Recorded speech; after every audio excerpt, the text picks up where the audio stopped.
Olá, meu nome é Thiago. Hoje eu gostaria de conversar sobre a compreensão. É um assunto que acho que a gente precisa estar revisitando esse tema, né? Quando uma pessoa se expressa e ela tem um ponto de vista diferente do nosso, a primeira reação nossa muitas vezes é uma avaliação daquilo que a pessoa está falando, né? Avaliar se aquilo está certo, se aquilo está errado.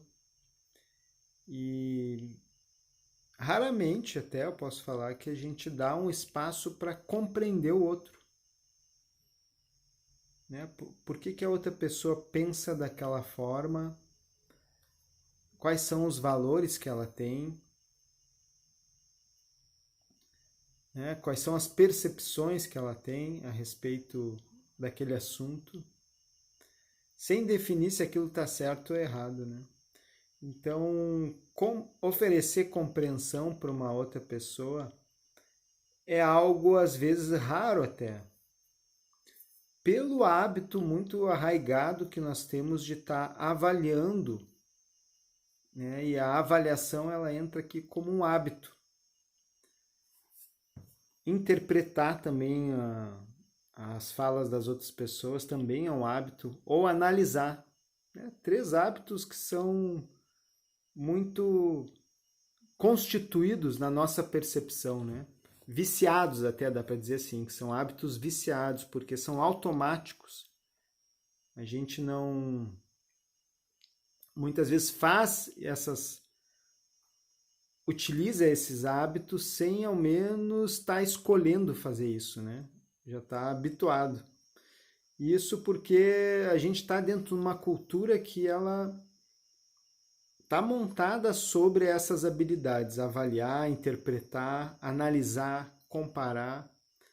Né? Na escola você sempre foi incentivado a interpretar texto, né? Fazer avaliações, dar o teu ponto de vista. Então são habilidades que nós temos no nosso campo perceptivo muito condicionadas.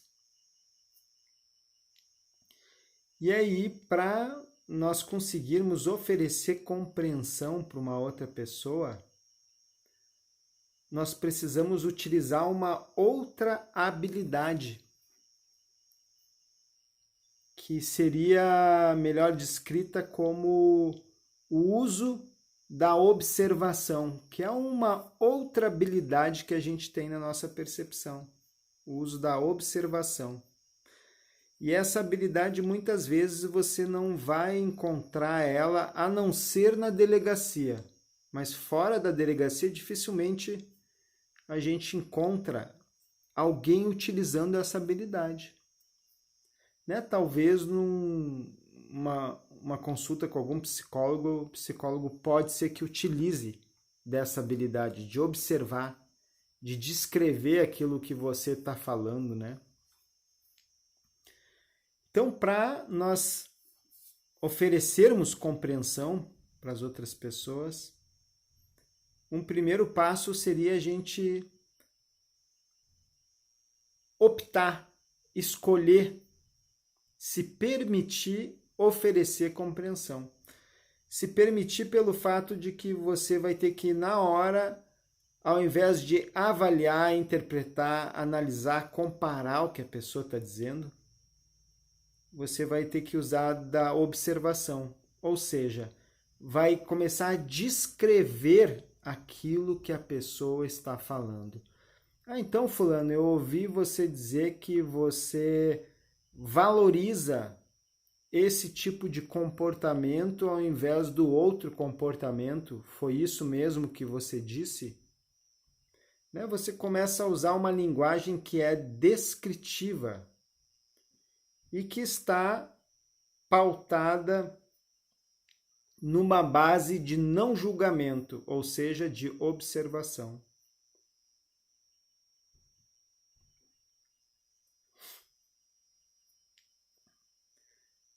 Né? Então, a gente conseguir oferecer compreensão para uma outra pessoa também é desafiador, porque a compreensão, ela geralmente vai fazer com que eu me transforme internamente. Eu que estou oferecendo compreensão, irei me transformar ao oferecê-la.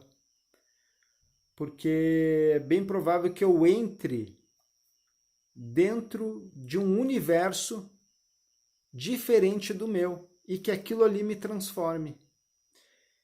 E esse é o ponto desafiador do uso da compreensão, porque todos nós, de certa forma, temos algum tipo de medo da mudança.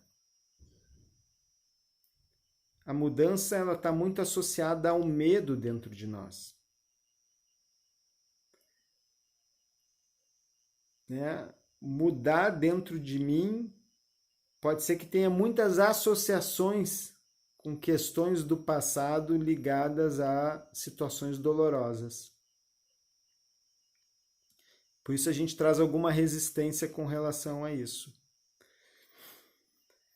Mas a gente também pode dizer que é enriquecedor, né? Oferecer compreensão e se transformar. Né? Eu posso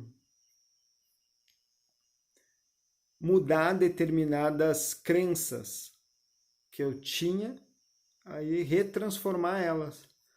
Poder agora ser uma pessoa diferente, nova, com uma perspectiva mais ampla, pelo simples fato de ter oferecido compreensão para uma outra pessoa. Né?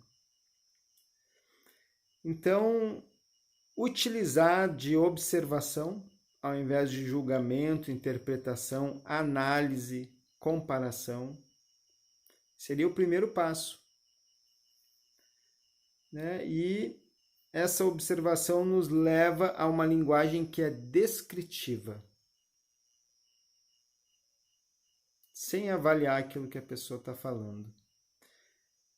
Isso vai me permitir entrar dentro do quadro de referência da pessoa, onde moram ali os valores dela, as percepções, os desejos, as expectativas.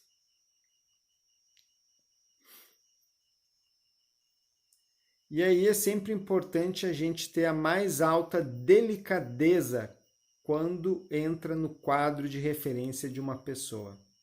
Você precisa ser muito delicado, porque você está entrando na intimidade da pessoa. Então vamos ficar por aqui. Até breve.